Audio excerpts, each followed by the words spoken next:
Alam ninyo, gusto ko rin sanang ipaalam sa taong bayan kung bakit tayo tumatakbo ngayon sa Senado.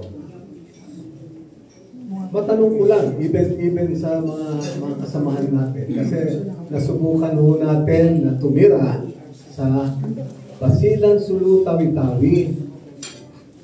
Pati rin po, Zamboanga del Sur, Zamboanga del Norte, Lanao del Sur, Lanao del Norte, Southern Palawan, Camarines Sur, Camarines Norte, Central Luzon, Bataan, Zambales.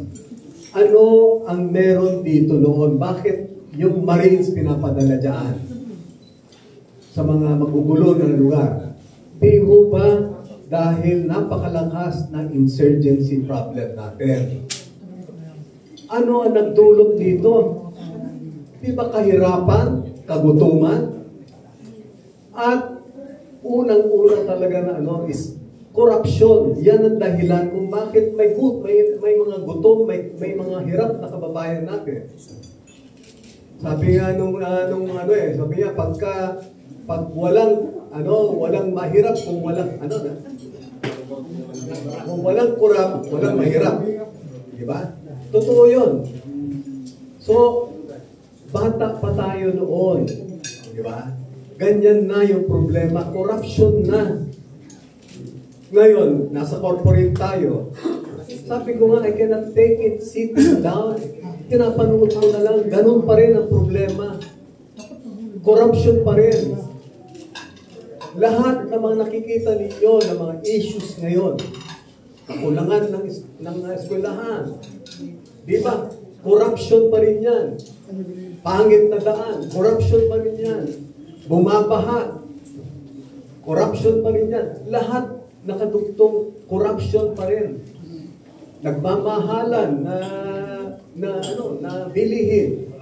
Corruption pa rin. Hindi nga natin mapakulong yung mga smugglers. Hindi natin mapakulong yung mga hoarders. So, yan yung dala-dala namin ngayon na dahil galing kami sa uniform services, meron kami political will. Matatapang kami. No? Kasi kailangan lang natin na isang matapang na senador para habulin lahat itong mga to. Wala silang sasantuhin.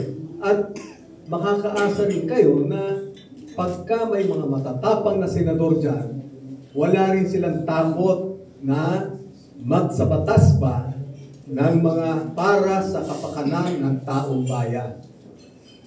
Ang ating pinagsisilbihan talaga is taong bayan. In my case, sabi ko, hindi ko laban ito. Laban ito ng taong bayan. Kasi kung iisipin ko na yung sarili ko, ang sarap na ng buhay ko. Natutulog na ako sa kutsyon. Hindi sa pera, sir, ha? Yeah.